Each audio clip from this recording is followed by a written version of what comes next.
Hello, I'm Steph from My Driver Classic, and today I'm showing you quite the car because I'm showing you this Bentley T2. Now, if you've never seen one of these before, well, I'm not entirely surprised because they made less than 1,000 of these cars, which makes testing this today a real privilege. Now, if you've never watched one of these videos before, I'll tell you how it's going to go. We're going to have a look around the outside, under the bonnet, inside the boot, so you can see how much luggage you can get in the car.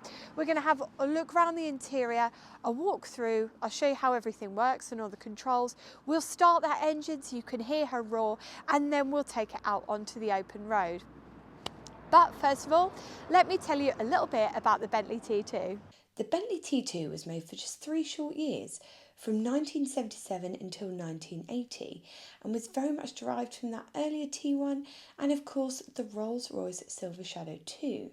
But listen, there are a few little differences, things like the Bentley grille and the reshaped bonnet, and I know that a lot of you are going to have the question, well Steph, Bentleys are expensive vehicles, why didn't Bentley just go off and produce their own individual design?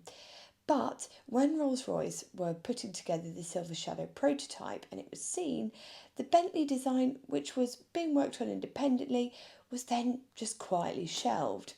We've talked about badge engineering before in other videos, namely with British Leyland cars, so I'm sure you're all well versed in the nuances and pitfalls of such practices, including a loss of brand identity, but we'll talk about how that impacts Bentley later on. For note, the T-Series cars had been introduced in 1965, and we talk about the T1 being pretty much a rebadged Silver Shadow. It then of course means that the T2 is just pretty much a rebadged Silver Shadow II. Now the T2 might have only been on the market for a brief moment in time, but the improvements from the T1 to the T2 were noteworthy in their progress. So there's little things to note about the T2, things like it's got rack and pinion steering, improved air conditioning, which doesn't make much difference today because it is so cold, rubber face bumpers, a new fascia and other bits that you may not spot on this particular car because it's a 1978 model. So what happened was, and the reason you won't see it on this one, is in 1979 and in 1980 for the US, Bentley introduced Bosch CIS fuel injection. Well, it's basically the same again as the Shadow II. The engine fitted to this particular car is the Rolls Royce Bentley L Series V8 engine, and of course it's a known entity because if you know your Rolls and your Bentleys, you'll know that they were using it way before this car. Now at this point in time, the L Series has a displacement of 6230cc. Now you may see higher figures of 670cc given for the L Series engine, but this is only relevant when you talk about the L Series from 1971 onwards, because that's when the displacement increases, and therefore it's not commonplace in the T2. Probably a little bit of a nerdy fact, but I thought some of you might enjoy it. Now I've seen a couple of top speeds relating to the T2, but both speeds were sitting between 110 and 120 miles per hour, so it's hardly to be sniffed at even today. Now it is worth noting that the car was the first unibodied model for Bentley, with the steel and aluminium monocoque body designed with subframes to mount the engine and the suspension. The car featured disc brakes on all wheels, such a big thing, with a triplicate hydraulic braking system. It's pretty smooth out on the road, so you'll see later on that independent suspension on 4 wheels coming into play. And then you've got the T1 and the T2 are both designed with automatic height control according to the load on board. Now you might think, that sounds a bit Citroën-y. Well listen, some of that technology was borrowed on licence from Citroën for both that loading and for the triplicate braking system. Now we talk about the pitfalls of badge engineering. Well listen, Bentley didn't sell in the same volume as you saw Rolls-Royce sell on this particular model. So for comparison, because they're pretty similar, the T2 only sold 568 units, including the 10 long wheelbase cars, whereas the Shadow II, because this is very much a Rolls-Royce design, sells 8,500 units. Badge engineering really does come at a cost. Now, a lot of the lack of excitement from all of this is that with all this badge engineering going on, Bentley doesn't really have a clear defined image against its competitor Rolls Royce, because it is a competitor even though it's sitting within the same stable, and it really loses out for that. However, it's not all bad news, because Bentley diehards will of course tell you that whilst the 70s wasn't a particular glory period, the manufacturer really came back into the market swinging in the 1980s, and the Mulsanne Turbo really helped drive that. We've talked a little bit about the car's history, badge engineering and its pitfalls and tech spec, but let's have another look at that rather classy interior. Jumping inside this car, we talked all about things like the suspension and the braking system and the engine as we're walking round. Now that is all very well and good on paper, but realistically what sells a car for people isn't just the tech spec, it's what it's like inside. Now if you've ever been in an S series, you're probably looking around this and thinking that's roomier than I was expecting, because there's more room inside this than the outgoing S series, which I think was, so the S series is 7 inches longer than this and 3.5 inches wider. So I myself actually was a little bit surprised jumping in here that it was a lot roomier. I thought it was going to feel maybe even just a wee bit cramped. Now again, as you would expect with the Bentley, the styling is invariably timeless. You've got that wood finish, you've got all the leather trim, and you can tell as always that they've used high quality leather because none of it has cracked. It's all it more weathers than cracks. It just really stands up to the test of time. So yes, you are buying something expensive, but it does last, certainly from this era anyway. Luxury goods nowadays just don't seem to last in the same way. But anyway, that's a story for another day. Now the one thing I will say is I can't get the glove box open, so I really apologise, but essentially it's over here and I think it might be locked, or this little catch is a little bit stiff. But I talk a lot about respect with older cars, and I'm not going to sit here ragging away on that little chrome strip so it can come away in my hand. So I'll tell you, there is a glove box. I can see from the outside it's probably a good size, but I'll show you everything else because the glove box doesn't make the motor. Now coming into the centre here, you've got a clock, which is really quiet today. You can hear that ticking away. Don't know if you can. You've got the temperature outside.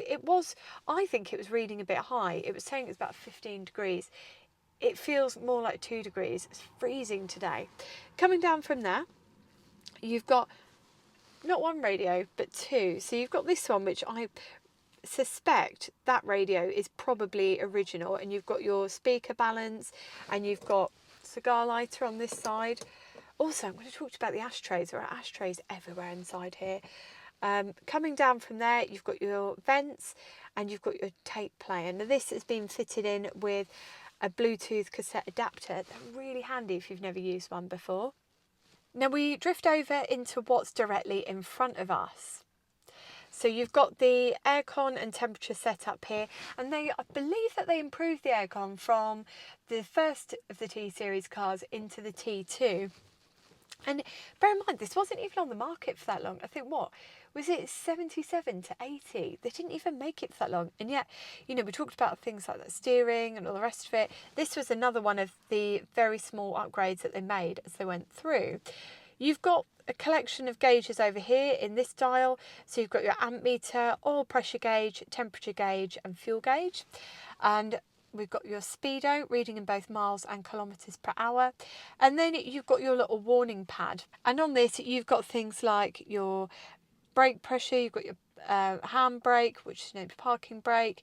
You've got engine overheating warning, low coolant warning, and all the rest of it. Good set of bits and pieces there, but again, just neatly inserted into that dash. It doesn't feel brash or over the top. On the right hand side, you've got your ignition and you've got your light switch as well. Again, just all very simple. Coming down from there, you've got your panel lights. We love talking about panel lights in these videos. And you've got your wipers, which are 2-speed. And that is pretty much everything you've got in front of you. So you've got enough, but it doesn't feel overwhelming. It's a nice level of technology. You could definitely be using something with this level of tech spec every day. And then there's a few bits and pieces on the electrics, and the Luddite in me is saying, Steph, I bet they go wrong all the time. So you've got all down here, you've got electric switches for all the windows. You can control them all from the driver's side. Amazing. But it took me a little bit to work out what I was doing there, because I was switching them. I was thinking, what is this switching on? And then I realised both the back windows were open, firing in. And then just above there, delightfully analogue, we have got this enormous ashtray. I'm not sure why you couldn't use the window, but you've got the enormous ashtray there, and you've got a rolling ashtray here, which is quite looks like something you'd see in the Playboy Mansion, the way that rolls around. It's very nice little detail. And then just in front of that, you've got these controls. Now you'll see that you can essentially move how your seat is positioned. Now it's taken me quite some time to get my seat into the perfect position, so I'm not actually going to start moving my seat around and showing you. But the seats were movable in 8 different ways to get your perfect seating position. And this is a big car, so you want to make sure that your seating position is absolutely bang on. But what does it sound like? Well, have a little listen. I've got it in park at the moment, by the way, so you don't need to worry about anything.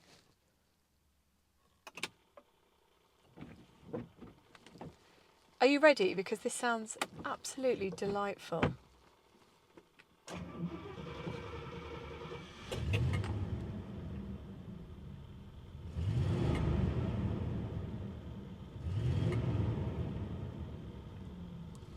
There's a really small nuance that you probably can't feel at home, which is that every time I rev the engine, the car just almost gives a little wiggle of excitement with me. It's like, yes, I'm excited, you're excited.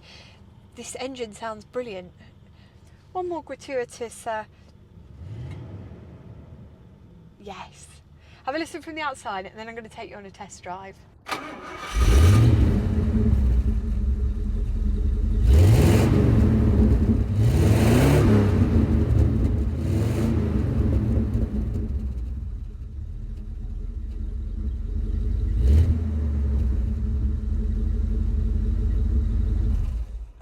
Right, let's go on an adventure.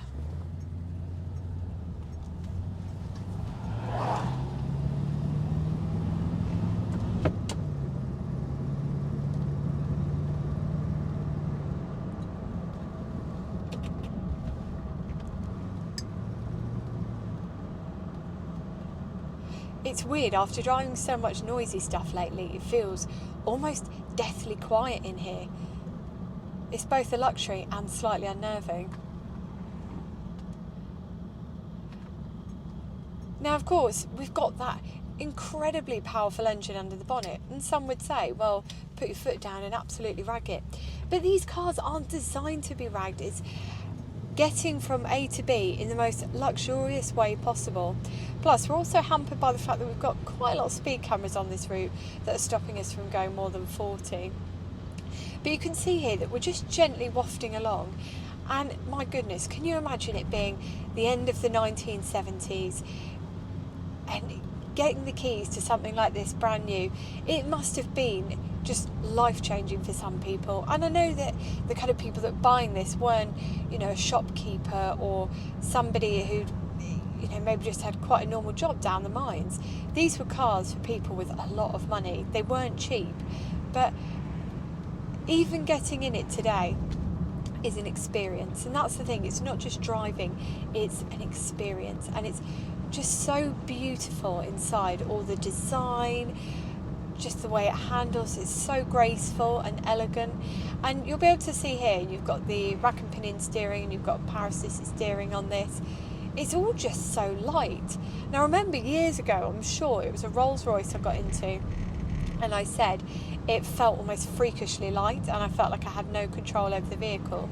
This feels spot on. And the funny thing about this is, luxury vehicles of this age, and when I say that, I'm talking about your Bentleys, your Rolls, you can tell straight away within the first couple of miles if they've been well maintained or not, because quite often when they haven't, they really start to feel it a lot quicker. They have a much lower threshold for pain than some of your budget cars of the same era. And this, you can tell, it's had a lot of money spent on it. It drives nicely, everything feels well put together. It's quite a pleasure, really, because oh, it's just so nice. And I know that's a really bland adjective to use. So what's nice about it? Well, first of all, the thing that I was most daunted by before I got on today's test was the whole seating position scenario, because I'm not tall, I'm only 5'3", and I thought, oh, what's this going to be like today? But I can see to the end of the bonnet with great ease, but I almost try not to, because it's like when you're at a really high altitude and you look down, you think, oh, I look down the end of the bonnet and I think, oh, I remember how big the car is, and it almost makes me feel a little bit intimidated. Now as I cruise along, the seat is so comfortable, it hugs me in a way that only expensive furniture does. It's beautiful. My foot is barely touching the accelerator, so there's realistically no stress on my body whatsoever in any area to be able to propel this car forward, and that really sets you up for a relaxed experience once you're behind the wheel. So that for me makes it just quite nice. So visibility, handling, how it sounds, there's no stressors whatsoever, there's no loud noises, there's no rattles. Considering this car is 46 years old this year, you would expect it to have at least one small rattle. No, absolutely nothing at all. It's so quiet. Now as I gently waft around, one of the things that I want to say is, as you can probably see here, is some larger vehicles, you go to bring them around a corner and you tend to find that the front end, if it's quite big, feels quite ungainly, and you're almost really having to rag it round, or it's like navigating a ship round the harbour. It's really not with this. I've had to do a turn in the road today, which wasn't really stressful at all. First one was, it was a bit hairy because I was still trying to work out the length of the vehicle, but the second one, not so. I felt really confident. It's all very responsive. It's just glorious. It really, really is. It's beautifully engineered. Everything has been thought about with both driver and passenger in mind. There's so much room around you, no matter whether you're in the front or the back, and all the comforts that are given to the people at the front are given to the people at the back, right down to things like the armrests and the ashtrays. So there really is no complaint. So what would I change? Probably nothing. Absolutely nothing. I love everything about this. It's easy to drive, it's easy to reach all the controls as well. The gear change, obviously it's that automatic box on this, but if you were to change through, you could do it with one finger. That's how light it is. It's so elegant, so responsive, and just so effortless to be in charge of. It is wonderful. A lot of people overlook stuff like this because it's very expensive, or people are under the impression that it's very expensive to keep it on the road. If you're looking for something that's a bit of an occasional toy and you're quite good with a set of spanners, they're not unfathomably difficult to keep on the road. So I guess if you're farming everything out to a garage and you're just on an average budget, it's probably more expensive than your typical classic, but overall they're really not that hard to keep on top of. And whenever you meet an owner of a T-Series or even an older Bentley, they always say to you, the club scene is great, they get a lot of support, you can get parts that you need. If you do pop it into Bentley dealership, everything can be done, it's no trouble at all, which for me makes it a car which is easy to live with if you have that budget available to keep something like this on the road and keep on top of it. And then the last thing I'll say is, if you ever do get offered an occasional drive or a passenger experience in one of these, grab it with both hands. It's really like nothing else, especially from the 70s, where a lot of cars you get in and they start rattling and knocking and they're drafty. This is just on another level. It's like night and day. Well, I'm going to have to take it back now, but I take it back with a little surprise feel, so I wonder if I can reach it just down here, because the owner has got more than one car and he's given me, I can't reach them, he's given me a second set of keys and he's given me something completely different to test. So if you've enjoyed this video but fancy something maybe a little bit more every day, stay tuned, because next week we're borrowing something else from this lovely owner Dylan, and we're taking that out.